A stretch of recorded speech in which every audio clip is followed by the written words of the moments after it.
Buonasera, sono Daniela Zamburlin, sono curatrice di questo percorso artistico su Venezia e assieme ad Antonella Barina abbiamo scritto questo libro, Donne Sante Dee, guida ragionata alla città di Venezia. È da questa guida che sono tratti tutti i disegni eseguiti da una giovane disegnatrice spagnola che si chiama Eva Martínez Soto, che rappresentano questa altra Venezia, una Venezia che noi abbiamo voluto restituire al mondo attraverso lo sguardo delle donne.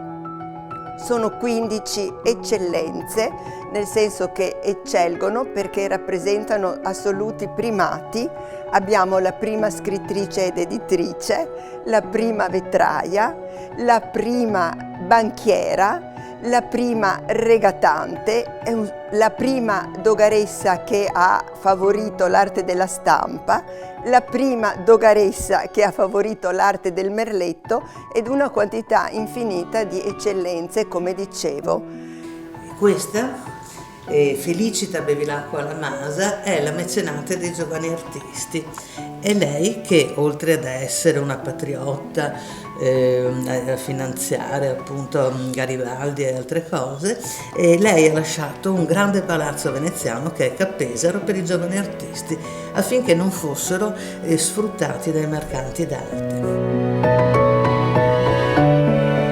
È questo volto femminile che noi speriamo rimanga nell'immaginario, ma le nostre donne che abbiamo dovuto illuminare con una scheda biografica come il libro conserva ed un monumento abbinato ad ognuno di loro, le nostre donne sono sempre state nella nostra città, nei monumenti, nelle piazze, nei palazzi, nei teatri.